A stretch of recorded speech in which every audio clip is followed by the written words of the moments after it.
world, and there'll be some good information for both coaches and players. A few of the quick questions that the people that were here last week may be a little bit repetitive, but same question can be a lot of different answers through different coaches. So we'll try and roll through this and get out in the hour. We dragged on a little bit last week, but I know both these ladies love to talk a lot, so I'll have to cull them down a little bit. So first of all, we'll just get to know a couple, or the two ladies we've got here tonight. And so firstly, I'll probably say, Anthea, if you're there, you with us? Yeah. You're there? Good. Oh, there you are. Yep. There you are.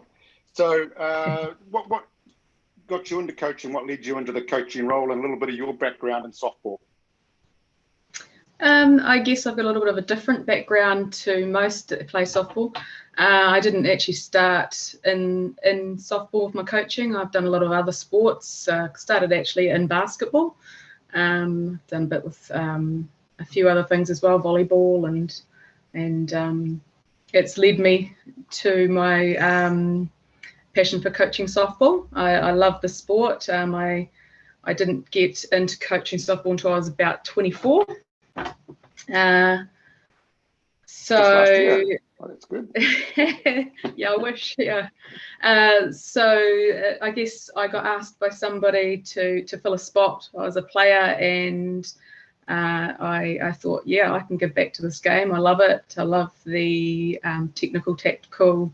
I love everything about it. So it led me on this pathway, and it's been no turning back ever since. So yeah, it's a little bit different, I guess, to everyone else. I'm not from a family of softballers or anything like that. I haven't got that name or anything behind me. So I guess I've been trying to forge my own legacy here. So yeah.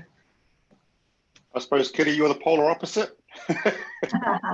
Yeah, obviously I do come from a softball family. And yeah, I think, I started coaching at a really young age, like I was probably 14, 15, where I don't think it was expected, but like some of the girls around my age, we were taking younger kids teams. So we were coaching really early then as well. I remember at one stage, I was 15 or 16, and I was coaching Sydney Portai.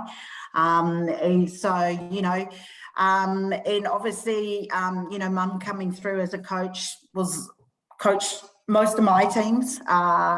So I thought she was a pretty cool coach. I really liked the way she brought individuals together and created a really fun and positive environment. And, that's the type of environment I've always enjoyed. And, only natural to start coaching your own kids. And that's something I've really enjoyed. I don't know if my kids have enjoyed too much, especially the daughters having their mother as their coach. Because I know, when Mum was coaching me, it was like you get to a stage where you start to roll your eyes and like, yeah, right, whatever. And I see that from them. But I still really enjoy watching, especially the two girls, their grow and their progress and pathway. And yeah, I guess once, I stopped playing international softball, it was just something enjoyable. I think it was a natural progression into coaching because I enjoyed it. So yeah. You've sort of halfway answered the next question, so I'll move to Anthea. You can come back if there is someone else. But Anthea, not necessarily softball with your basketball background, who was your best coach and a coach that you were coached by that you take a lot of your learnings from them and stuff like that forward into your own coaching career? I think that I played a little bit when I was younger. So when I was 10, I got to play softball for a couple of years. And it would be my very, very first coach that ever was on the scene. His name is Alice Palmer. He was from the mighty town of Westport, and he is just an absolute legend. He would do everything from going down to the park, setting up the park, to coaching us all, coaching the girls' teams, and getting the game going in that small town. So I guess the thing that he taught me was to be not to be one-dimensional. As a 10-year-old, he was having whiteboard sessions and teaching us about the ins and outs of infield flies and things like that. It was way just over my head, but I must have retained some of it. So yeah, he would be one big one. But I guess I watch a lot of coaches and take a little bit from everybody. And there's a lot of very, very talented coaches here in New Zealand across all sports. And softball has got some real good talent. So I can be watching the under-11s down at Hagley and get some good stuff from the coaches down there. So I'm always pretty open-minded to watching everybody. And Kiri, obviously you touched on your mum Naomi coaching you a lot, but you've had other rep coaches and through the years and all that. Any, who do you take a lot of their stuff from? Or I think, like you said, mum has been probably one of my main influence playing wise and coaching wise. But I also remember one year our Hutt Valley women's team, we were looking for a coach, to be honest. We were short, and Dave Sorensen jumped in and took our women's team for a national tournament, and he was fun. I really enjoyed just a different approach. He was fun. He'd take the piss out of you, not that mum doesn't, but yeah, it was just really nice to hear a different voice when you've been under the within someone's setup for so long. I really enjoyed just a different voice. Dave was a good fella, funny he is, and he made it enjoyment. My best coaches are the ones, for me personally, that have made it fun. And as a player, you feel valued and you feel like you can have a say, and they're straight up, and the expectations and the standards are the same for everyone. I was lucky enough to have that in mum and I believe Dave, even though we only had him for 1 year, I would have liked to have seen him, have him for another year. Those probably, he stands out as well. Yeah. Yeah, I think with both you ladies, more representative coaches now, it's I suppose it's more the culture and those sorts of learnings, not just the technical stuff that as a player from when you were playing, you take a lot of that away from your coaches, and those are the sort of things you can take forward more from coaches that have coached you rather than the technical stuff you're trying to teach these young athletes. Yeah, absolutely. Because if the environment is positive and I keep going on about fun, and it's high expectations for me in terms of, pushing your players to be the best that they can be, it's awesome to see all of that come together, and just everyone feeding off each other and just being, knowing that you've got each other's back and you've helped create that. I'm sure we've all been involved in teams where it's so easy, it's so easy. There's so much confidence in yourself and each other and your coaches. And those are the tournaments you remember. And, me personally as a coach, it's kind of what I strive to do and what I try and create in the teams that I have. So, yeah. We'll get on to a question about rep coaches a little bit further on, and we'll touch on that sort of thing. But moving into something a little bit more technical, Anthea, are you able to give us a few tips on coaching a team when there's players of varied ability? So, even with the developing Sox, you've got players that are not necessarily with less ability, but with less technical background. They may have come from a smaller region that haven't quite played at a higher level. Some of the young girls from Christchurch or Wellington or Auckland or Hutt Valley or whatever, they could be playing under 17s, under 19s, but some girls from Westport or Otago could still have to play in a under 15 grade, if you like, and they're just not quite getting that higher level of competition. Yeah, absolutely. That's a big thing within the grade that I'm coaching. It's the openness to see those gems, the hidden talent. They're the exciting ones, actually, if I'm honest. They're the ones that you just, when you put them in an environment with peers that have got that higher level, it doesn't take them long to get up to that level. But to go back to your first question of how do you adapt your coaching session for the different levels, I think that everybody really needs to know their value within a team. They need to know that everybody plays a part. Everybody's part is different, and that within your training sessions you need to challenge everybody. this may mean incorporating different parts into trainings, pairing people up together. There's a lot of different ways that you can do it. I guess I personally like to work people together with that have similar values, and those more experienced ones can actually bring out the goods in those ones that are a little bit less experienced. And it gives a bit of humility to the ones that have had more experience. They understand how good they've had it, and they enjoy giving back to those other people as well. You'd be amazed what it can achieve for both of those players by having them help each other. And usually they learn something pretty good about the game or about themselves by doing that as well. So that's probably how I would run it. Otherwise, you know, giving that little bit extra work, I guess, from a DSOX point of view, and being spread out over New Zealand. We use a lot of videos. We use a lot of. We get in touch a lot. We talk a lot. We throw a lot of stuff out there via apps and stuff. So supporting those athletes like that as well is really important. I suppose, Kiri, before I go on to your thoughts on that, I suppose it's highlighted, Anthea, from the photos I saw from your DSOX little training camp last week in Christchurch, where you're doing the dry drills in a circle with 8 or 10 athletes there, and it doesn't take long for those athletic ones that may not have had that technical skill on those sorts of things, and you spot it pretty soon that they're picking this up straight away with some glove work and stuff like that. That the way Absolutely. you see it? How do you see that, Kiri? Oh, what? Sorry, Come I in, thought come in, that's come what in. that- Yeah. But just talking about that, just when you're trying to, you've got players of different skill level, how you get around that at a training.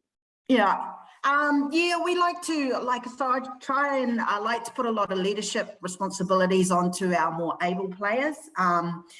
And I think, at times, like with younger players or less experienced or less capable, yes, they listen to the coach for a point of time, but I also think they appreciate working alongside their peers and watching and getting feedback from their slightly older, teammates and stuff like that. I really like that. I've seen real good growth in our younger players, whereas this year, they're starting to step up and they're starting to take charge and they're starting to do things that you're like, excellent. It's only taken a year or two, but they're actually stepping up and growing in that leadership role. So yeah.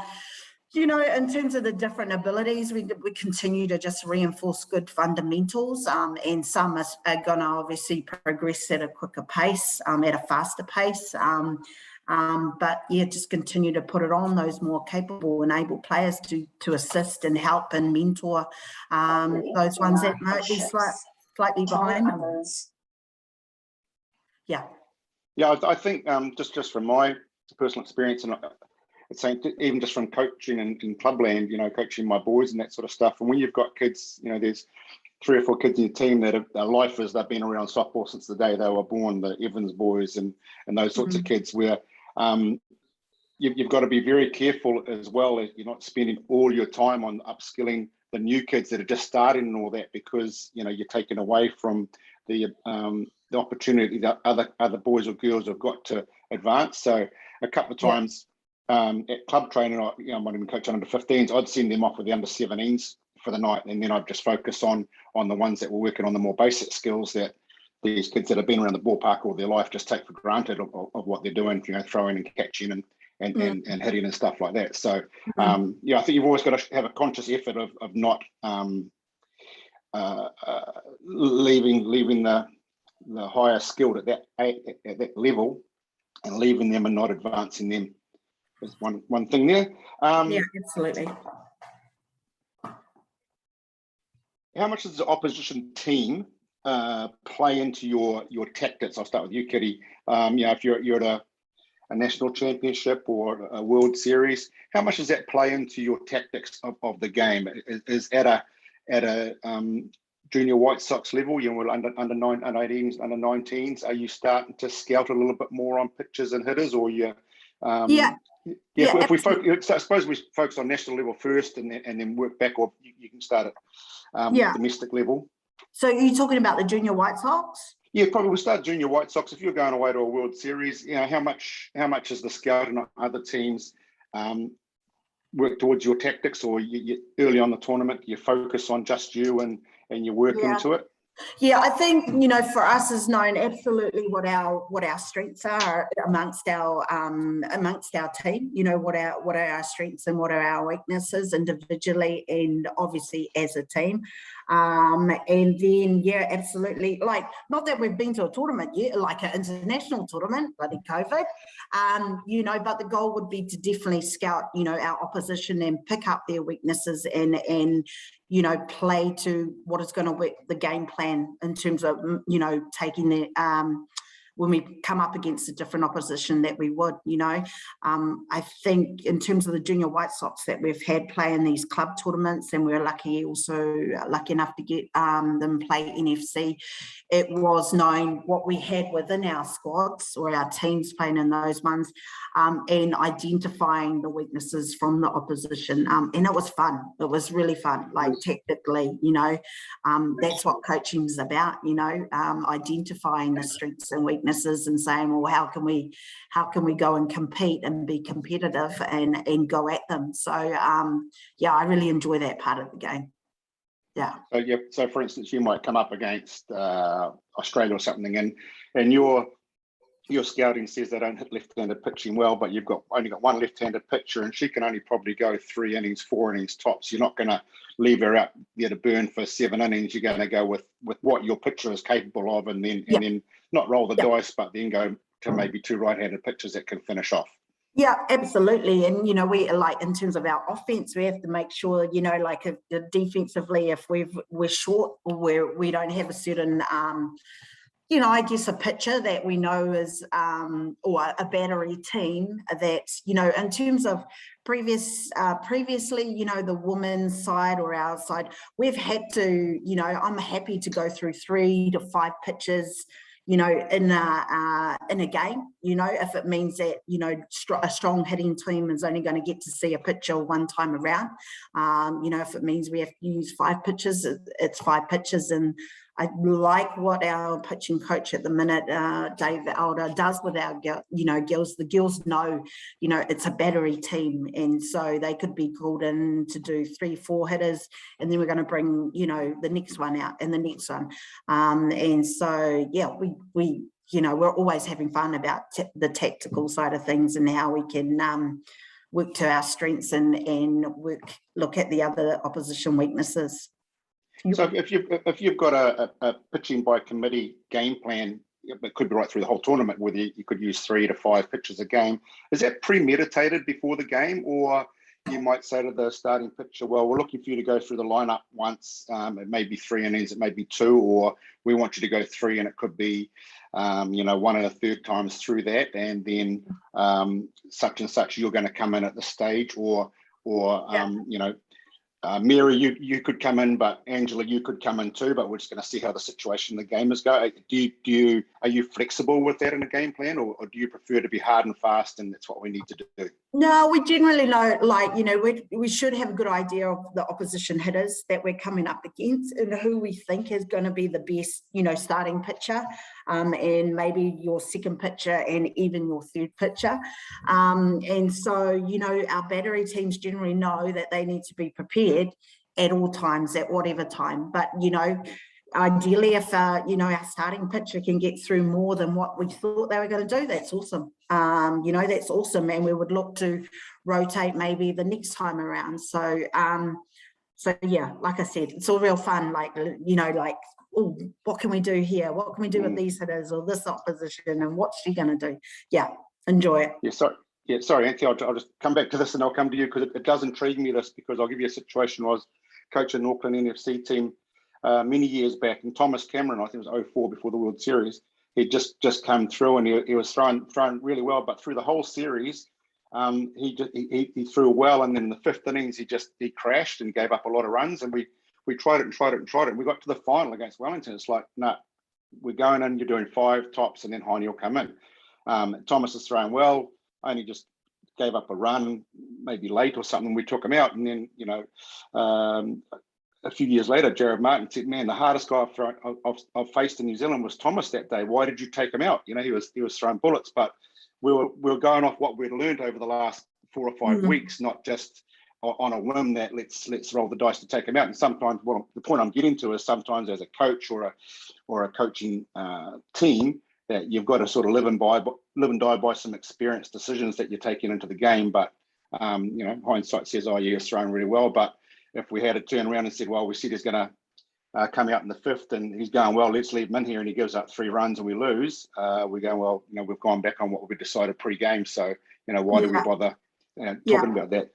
So, Anthea, in the younger grades, like for the D Sox, would the opposition have any impact on your tactics for the game, or it's more because they're developing Sox, it's more just getting your house in order and making sure your players are prepared to the best of their ability?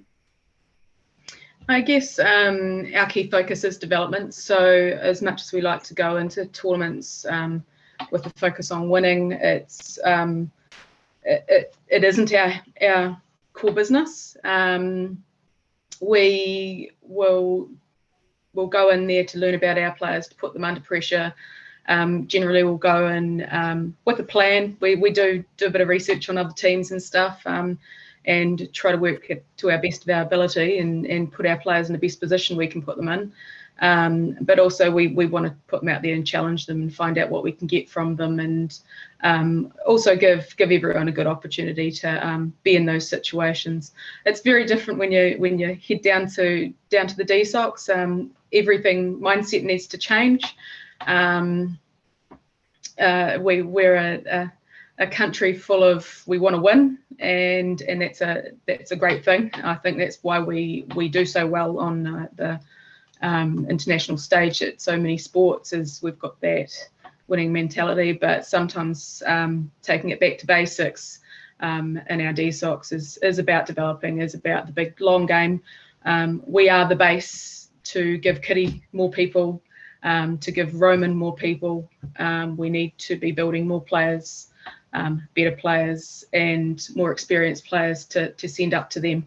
So as much as we do try and plan, and we're very adaptable within the game to make changes, and it's important to do that, knowing that at our age grade that a little thing can put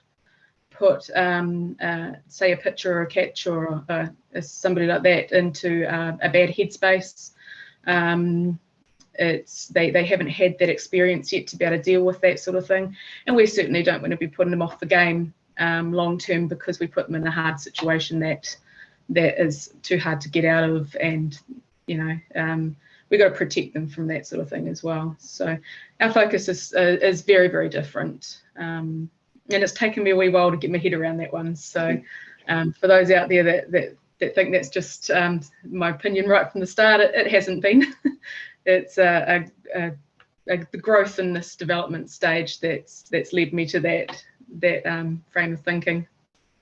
So it sort of leads me into my next question. I'll go straight to you. I'll come back to you, Anthea, and then it is probably going to be a progression of this question through to Kiri. Is that how do you help a player who's going through a bit of a bad patch, and a little bit down on confidence, and we're talking about players of 13 or 14 years old that are quite mentally vulnerable, and they can get down on themselves, and as we all know, confidence is such a huge part of our sport. 10% down in confidence can be 50% down in performance. Yeah, absolutely, and it's unfortunately it's a massive thing in the female game and in the young girls. Something that we have real high focus on is helping them to believe in themselves and to be happy to share their success and be proud of those sorts of things and not try to hide it away and be humble with it.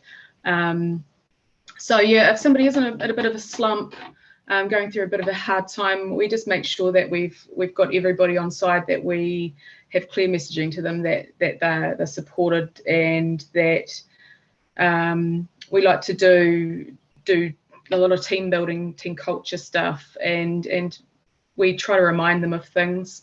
There's quite a few wee activities that we do, and we take them back to those activities and those moments that they're really proud of, to get their mind back into a good place. There's a lot of things that that work, and it's different for everybody. I think that's really important to understand, that for one person, we might be able to say, hey, just shake it off, mate, you'll be good. And that might work, but somebody else might need a lot more nurturing through those sorts of hard times. So, because coming out of a slump is probably the hardest thing for anybody to do. The mind is a very powerful thing, and it's something that I think that we could do a lot more of in the game, working on our mental toughness. So definitely we introduce them to that within our program, and it is very it's very down the bottom of their introduction of it. And I know that through the programs, as they go on further, I know Sina is doing a lot of work there with the White Sox, which is awesome. And she helps us out a little bit as well. So we're very, very grateful for that.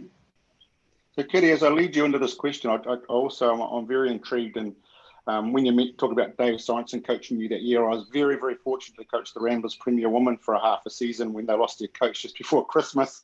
And it was a baptism of fire sort of thing, because having never coached women before, and a great bunch of ladies, and a highlight of my coaching career. But the whole emotional thing of ladies, I'm very fortunate to be married to one.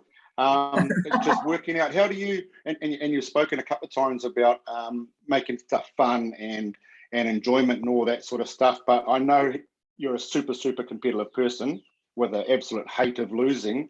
How do you get that fine line between making sure that, because I see the ladies always warming up, they've got music going before the warm up, and the Yahoo and got the ribbons in the hair and all that sort of stuff. But how, as someone who's been involved in the women's game all your life, how do you work that around in a team environment with the fine line between having fun and, okay, it's go time? Yeah, I think, I think even at the age that within the junior White Sox, the girls at this stage know what their preparation is, what individual, the preparation works best for them. So it is balancing, those ones who are quite relaxed and like a light-hearted type approach to their warm-up and their preparation, as balancing it with the girls who are like really focused, come across as being really focused and like, I need to do this, and they're quite superstitious, and I had these routines and stuff. So it's kind of balancing it out and bringing it together to make that work. And like we're talking about, the mental toughness side of thing, I think for one of the things that we've tried to do with this junior White Sox age group is to put them up against stronger, more experienced competitors, because the more I can expose them to that type of competition, the confidence they gain as the more they play that type of, higher level. And I like, one of the questions here is like, what's been your greatest kind of, your coaching side of things, to see these young girls compete against our women, our White Sox players, and get to a stage where they believe in themselves, and they are going at them, and they're showing that they are being competitive against our more experienced players. Like, that's awesome, to have those young girls. So for me, it's continue to expose our young girls to a higher level of play, so that it doesn't become overwhelming. When we get offshore, and I know we're going to get offshore at some stage, that it's like, hey, I've been playing women. I've been playing like Logan Moreland. I don't know if she's here. She's a rock star, man. Like any of our girls out there, it's like, look at her. She just loves the game. So for our girls to constantly see it and compete against that, and know that actually, you go at her, that's the best attitude you can have to, try and take someone like of her status in there. So yeah, for me, like that mental side of thing is just expose our kids to, an uncomfortable environment where it doesn't become, they don't get phased, and they're not worried about screwing up or anything like that. They just get back on the horse and they keep going and going. So yeah. So is that with your trainings and then your pre-tournament or pre-tour games is having them under more pressure than they'll possibly be in those go-to games. I think Don Tricker before the 04 World Series, had the Black Sox up at 6 a.m. and intentionally played double headers starting at 9 at night, so they finished at 1 in the morning. They're up the next morning at 5 to do stuff. And by the time they got the 1 game a day World Series, it's like, oh man, this is a holiday camp. This is easy. We're raring to go. But they've done all that hard work, for 10 days leading up into that. Yeah, absolutely. And I've talked to Don Tricker, and he's an amazing man, very wise man.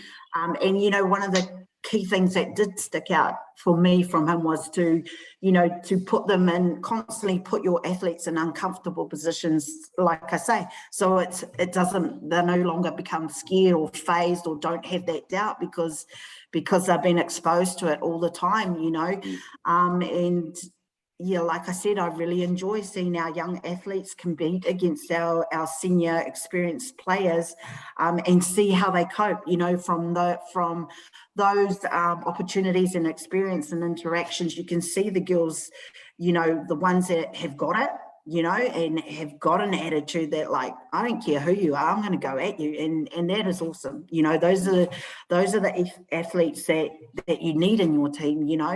Those ones that are not afraid to compete. So I think I answered. So you're both fantastic coaches and head coaches. Anthea, what do you see the role of an assistant coach? An assistant coach is a huge part of a team. They definitely balance us off as head coaches. I love an assistant coach is going to challenge my ideas as well, to bring their thoughts to the table, and that's what seems to work to get the best outcome. It's certainly not a person that just stands over there at first base and relays a call. They have a lot of input in any of the teams that we work with. The buck ends with the head coach, but it's more of a co-coach type scenario in our situation. I value my assistant coach's opinions just as much as my own. So it's got to be a teamwork. You've got to have trust in each other, and trust in the fact that you can work to get the best outcome for your athletes, because in the end it's all about them, right? Yeah. Kiri? Yeah, exactly what Anthea said. It's got to be someone that, you're happy to work with, both on and off the diamond. So it doesn't just finish at the softball side of things. You can go and have beer, and you can talk crap, and you can have fun. And there's that word fun, but it is. I'm all about that.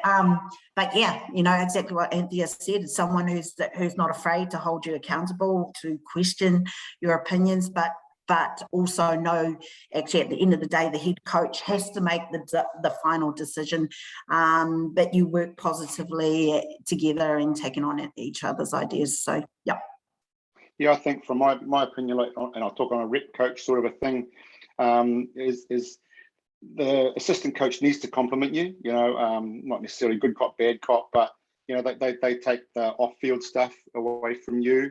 But also someone when you're in the dugout that you can roll some ideas past, that you're confident that they're going to give you an honest answer. We talked previously about, do we get the pitcher out now? Do we keep him or her in for another hitter? Do we warm someone up, a pinch hitter, whatever like that? And I certainly think there's room for a career assistant coach too. It doesn't necessarily mean every coach and every one aspiring to be a coach has to be a head coach. There's a real value in a assistant coach that can be there through all the grades for a long time. So very valuable. I agree with you, Ricky. Yeah, that's a really good point, and I think there's a real art in being a really good assistant coach as well, and being able to step back and allow the head coach to make that final decision, and being happy in that position. Also, you're talking about being in the dugout and bouncing those ideas, which is such a huge thing in the game. often, a head coach can have focus at hand and miss something, and it's so valuable to have that person, another set of eyes to be able to see some of the body language from players, or little things that happen off your site while you're dealing with something else, and being able to have good communication within that to be able to make those changes or adapt to things after they've seen those sorts of things, and having an open mind to being able to listen to those things so that we can get the best out of it. Yeah, 100%. I think as a head coach, you can have tunnel vision sometimes, that you're only focused on something. But yeah, that assistant coach who's seeing some body language of the second baseman, limping around or not happy, kicking the dirt because he or she's just struck out a couple of times, and it's okay. When you give them a break and get someone else in there because they're not quite in it. So yeah, very valuable role. We want a little bit of culture, which is huge, especially when you're talking about rep softball, which both these ladies are involved in. So Anthea, we'll start with you.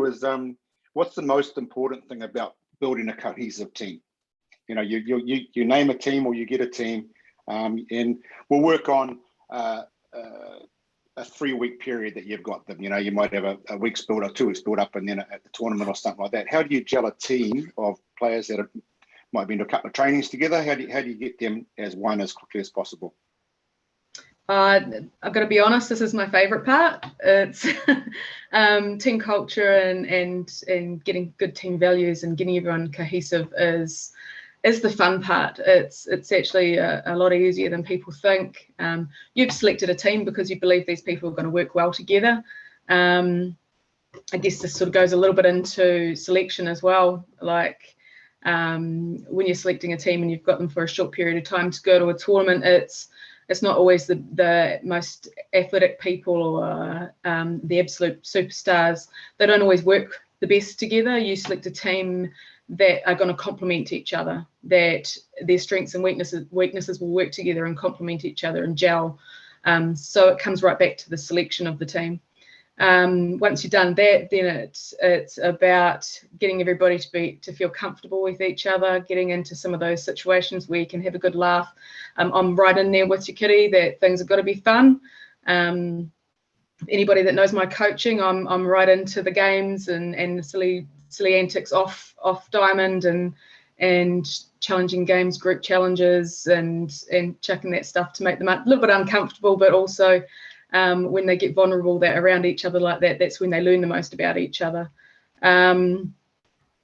I guess I think that should be one of the key focuses for anybody that's got a short time frame for getting teams together. It's a little bit like the rep stuff that we end up, well, I don't so much now, but when we've had rep stuff and the timings around January and stuff, when you make your teams and then you get that time to work with them, I guess the focus shouldn't really be on skills so much at that point. It should be on team cohesion. It should be on getting the team working with their mental toughness, which can work with team cohesion. And then it's into the tactical stuff. So yeah, I've got a lot of different things that I do, right down to just little games that we do that bring out a little bit about each other. And I guess if I was to pick my favourite team bonding activity, it doesn't actually include management. Every team that I've coached, I've always had a captain's run, a little bit different to the rugby ones. We give the captains the opportunity to do whatever they want in team building within their team, and it's just about the team and the team doing it together. So that's been probably my favourite. I can remember one year just hearing the most infectious laughter coming from the room they were doing it from, and we were just off to the side and letting them do their thing, because in the end it's about them, and them knowing that they can trust in us to leave them alone and trust them to do their thing. Most of the time they want to come out and just tell us all about it, so we do get some enjoyment from that too. Kiri? Yeah, I guess in a short space of time, I guess if we're talking about rep teams, like I generally have a leadership group within my younger teams, and these for me are positive role models for their younger peers or their teammates that are new to the rep environment, and that can include the junior White Sox as well. So, you know, for me, it's important that the players are the right ones that lead by, you know, walk the talk. They lead by example, both on and off the diamond. And so, yeah, I put a lot of responsibilities on them to nurture the new ones and the inexperienced ones. And yeah, just really make it, you know, ensure that our players know kind of how we like to roll in terms of our coaching style and what we try to create in our environment. Where it's all about being positive and where players can feel valued, you know, like we're quite upfront with that, and we want people to ask, we want players to come and ask us questions, and if they're not sure, then we expect them to ask, and you know, we want to install that, hey, it's all good to make a mistake as long as you learn from those mistakes. So yes, just so they're not afraid, and that they feel valued. And you know, for us, the leaders within our team are important role models to demonstrate that type of thing. So, you know, Bree up in Auckland, Gibson, she's awesome. She's the games lady. She loves those. She studies those, and they're lots of fun. I like it, actually enjoying just being a participant in those. And I'm probably the worst at losing in terms of those things. But, you know, for our players to see us laugh and be able to interact in a relaxed style, we hope makes them comfortable. And, you know, we know that if it's positive and they feel players feel comfortable and they're having fun, then we're likely to get the best out of them. So, you know, that's the type of environment we try and create. And in terms of our junior White Sox culture, you know, it was the first opportunity we had when we had the COD series last year. And Grant McCarroll, who was the Black Sox manager for some time, he's legendary. Like the man is funny. He talks so much crap, but he's a very wise man as well. So, you know, I'd never really done a team culture building session when we got our junior White Sox together for the first time for the quad series, and I absolutely loved it. And, you know, I'd hope to have him up there to kind of run the session because he does it so well.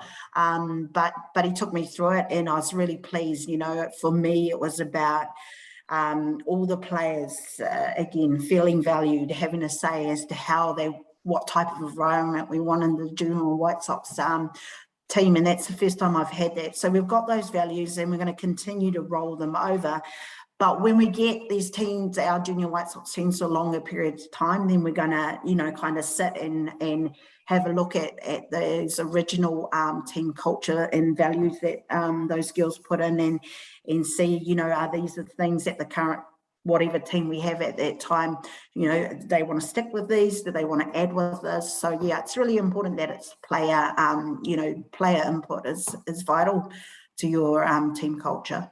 So while you're running hot, Kiri, we'll stay with you and then bounce off to Anthea. It's going to be a bit of a double prong one, this one, and it's the tougher part of coaching is how do you deal with the players' disappointment of non-selection, and also, and we'll talk about non-selection during a tournament. So, and then how do you manage your bench players with that? So that player hasn't been selected, may have dropped the lip a little bit, be a little bit upset about it, and then now they're on the bench. How do you deal with that? Yeah, I haven't enjoyed those calls, to be honest. You know, they're tough. You know, it hurts, and so all I can do is continue to encourage them to stick with it. You know, because they're obviously athletes. If they've been identified within our team framework, or, you know, within our squads, then there's talent there. There's obviously talent. It just hasn't happened for whatever reason for that particular individual at that time. But, you know, I always try and encourage them to stick with the game, because there's something that, you know, that we identified them in the first place, that made say, you know, that there's something there that we'd like to work with. You know, some of my best mates sat on the bench for freaking years. You know, the Poaka girls, Sharpie, man, she sat on the bench for 5 to 7 years. She's an awesome team member, and then she turned it around. you know, and I always like to use her as an example as the bestest team member who sat on the bench for years until it clicked for her.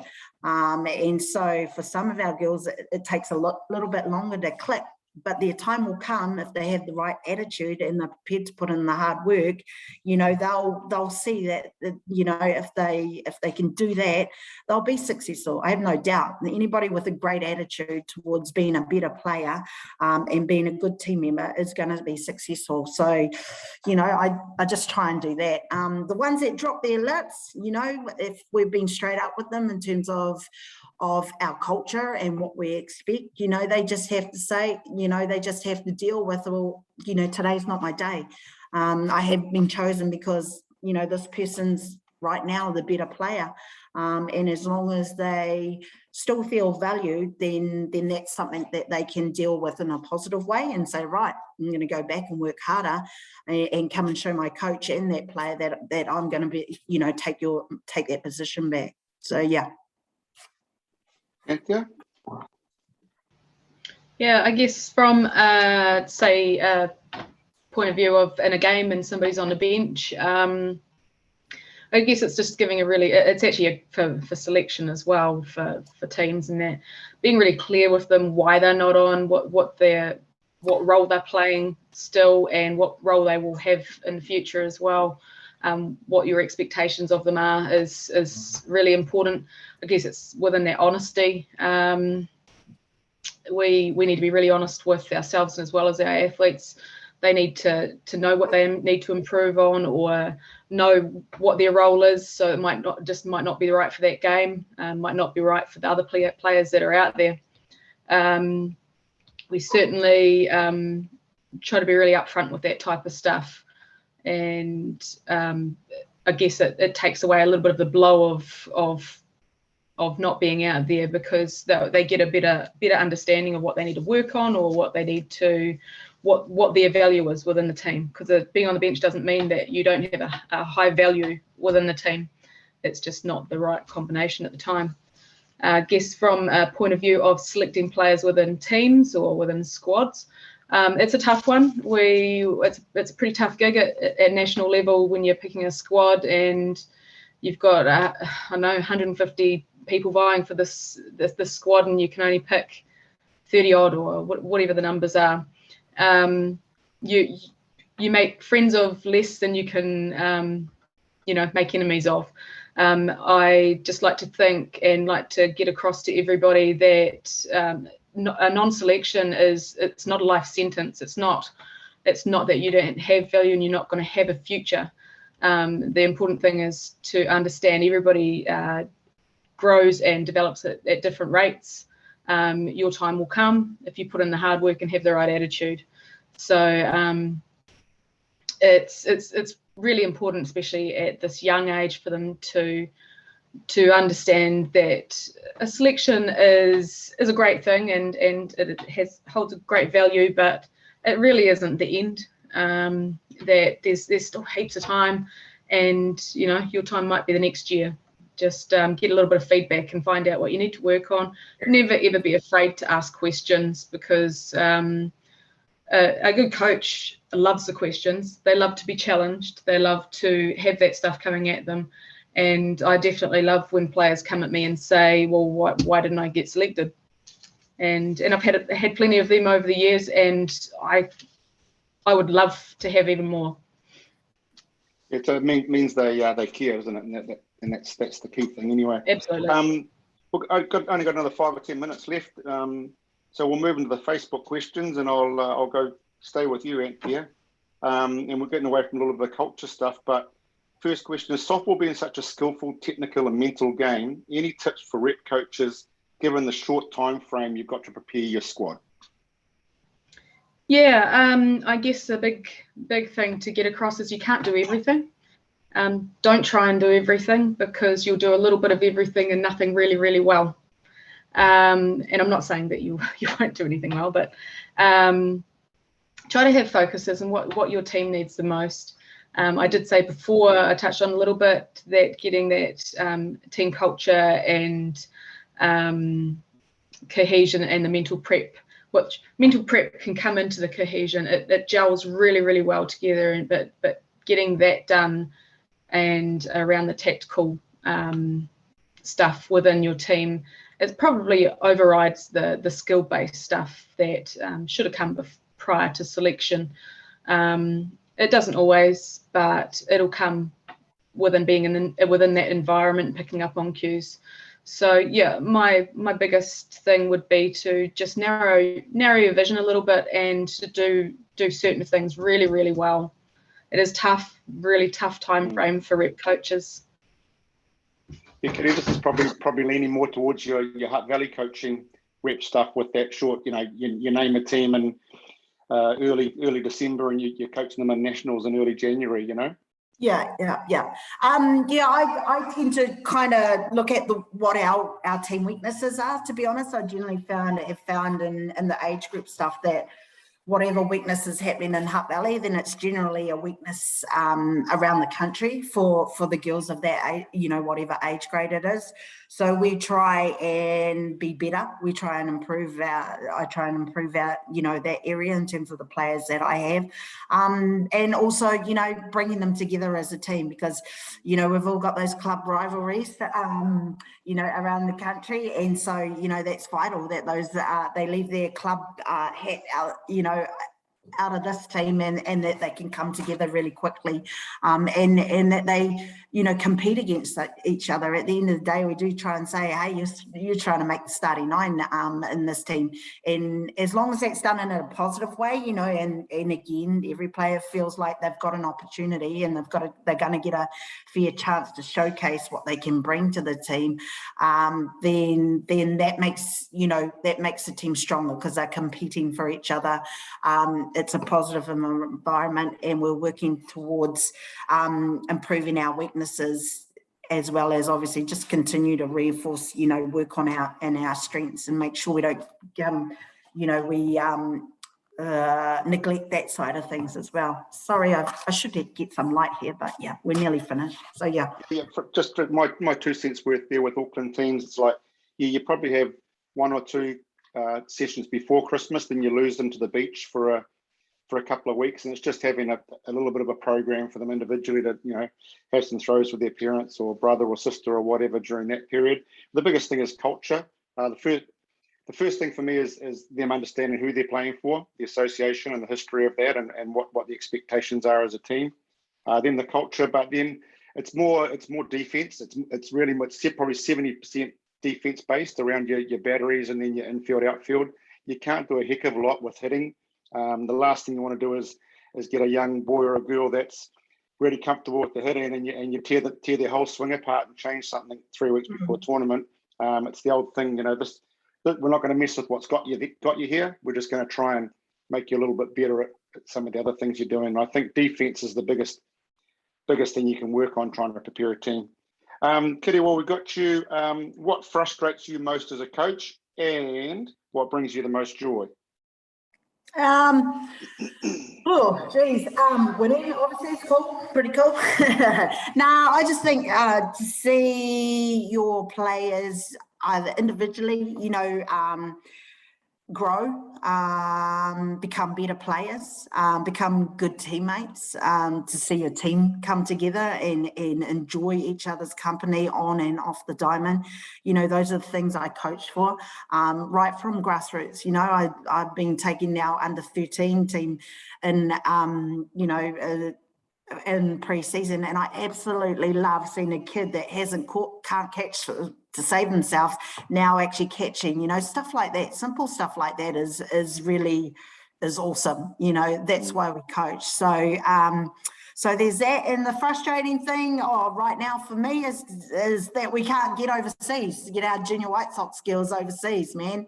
That COVID season where a group of girls missed out on going to a World Cup was devastating. I had so much admiration for those girls, and to hang in there and continue to hang in there and continue to stay positive. And that didn't happen. And now we've got another group of girls that are going to miss a World Cup. mean, COVID is shitballs, sorry.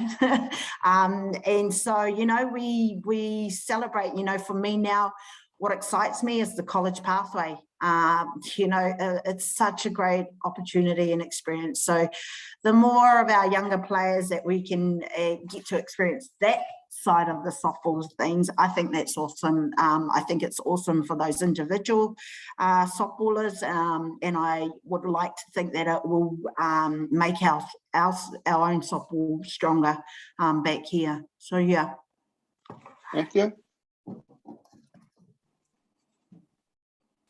Yeah, I guess the thing within the D Sox program that frustrates me the most would be the lack of money, the no money. I guess a lot of the planning that goes behind the scenes is all so restricted because the whole framework is dependent on player pay. So every decision we make within the coaching aspect of it has that in mind. We don't want to put families under too much pressure, and we certainly don't want to put them in a position that they can't participate, because they're there for a reason. We want to make it as accessible to them as possible. So that's probably what frustrates me the most within the program.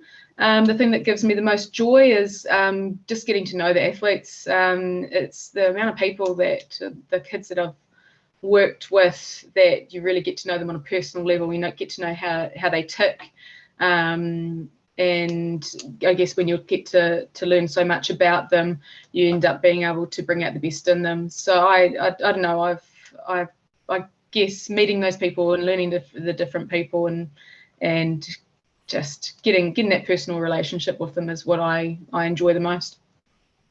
Okay, the last couple of questions for the evening, it's more around the national program and the national framework is, and Anthea, we'll start with you, is how can we develop a national or association-based coaching framework so that all players can learn the same basics, so that when they get through to you guys and then Roman, that they're not all the players are on the same page as to what they're doing technically and where they're heading to.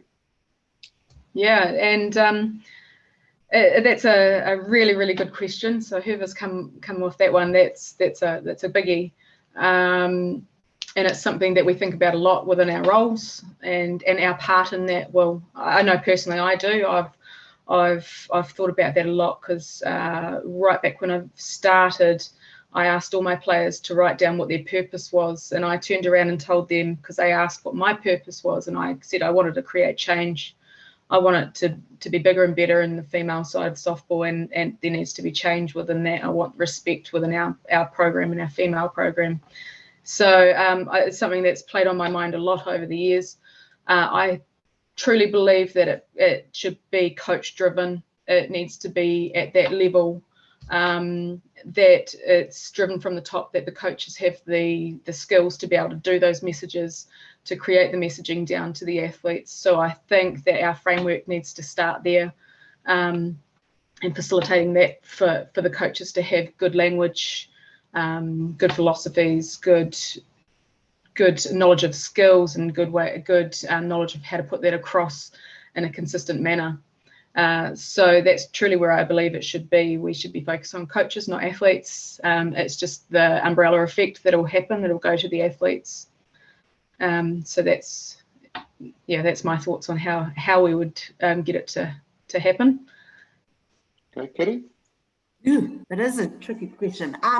No, I get, the game's changed, like in terms of coaching, like as a player, I think we learned by playing.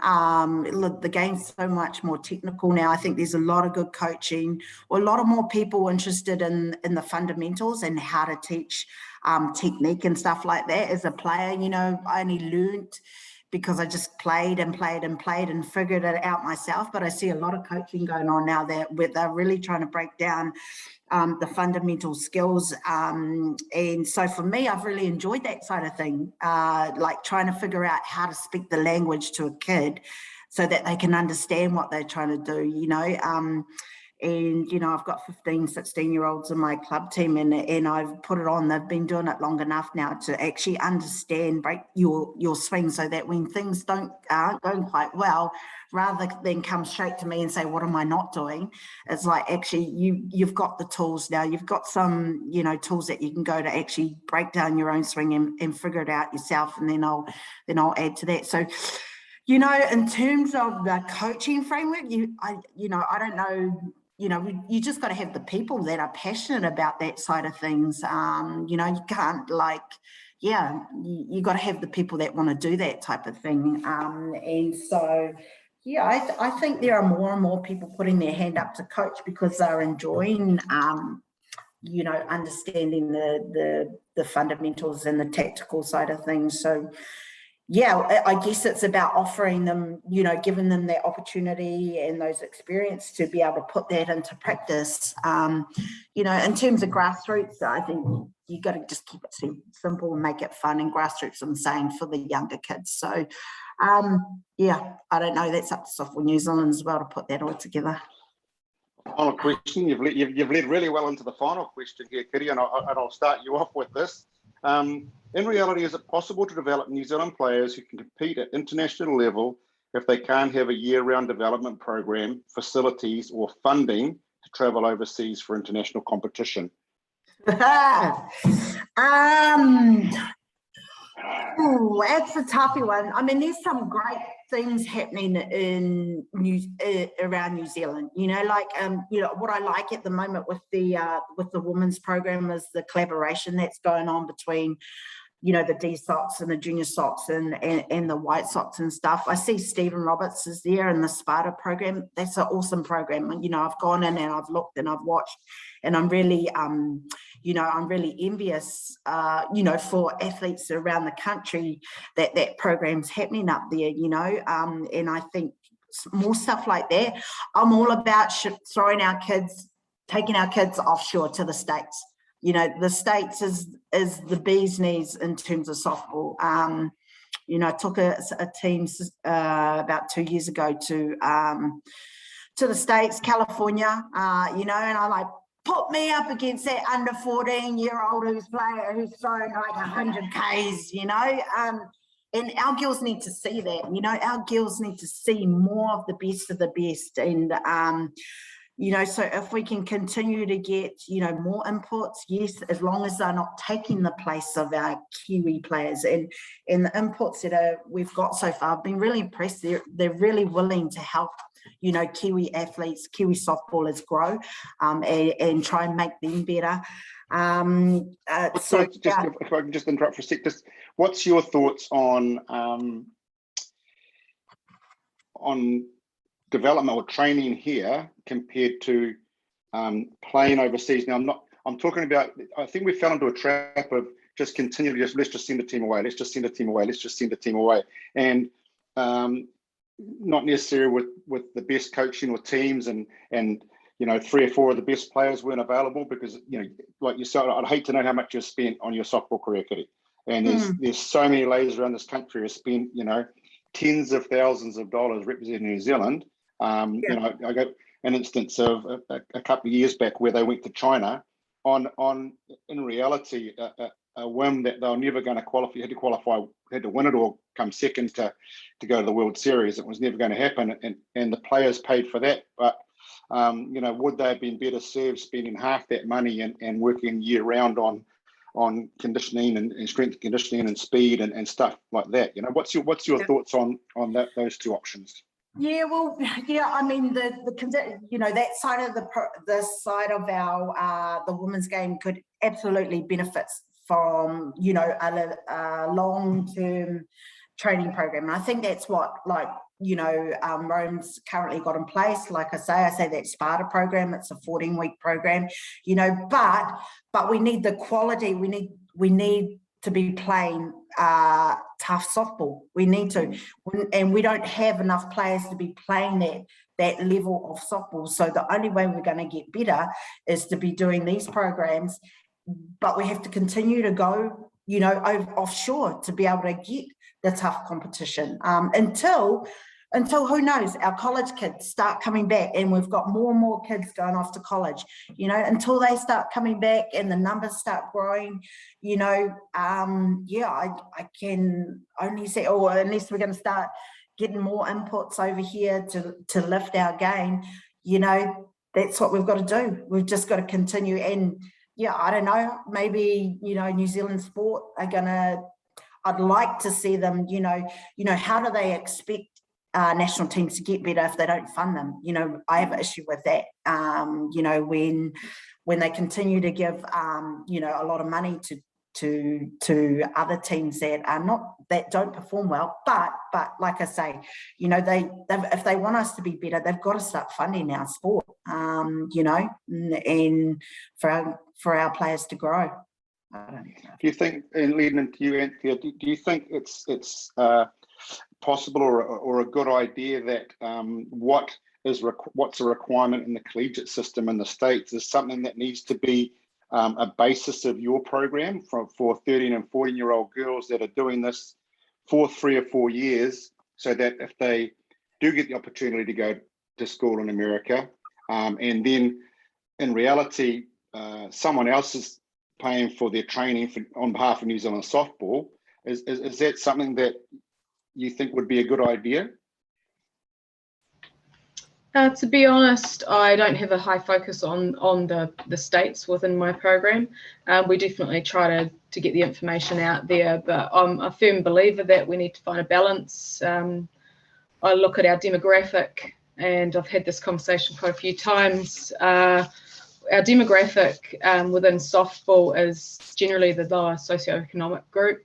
We are a high Polynesian rate within our sport, and within those cultures, it's a real family culture, real family bond there, that a lot of them struggle to actually leave the shores and leave their families, and I do struggle when it's said that they have to go to be able to get anywhere for us to get any better. I believe that there should be a balance. There needs to be a balance for those players.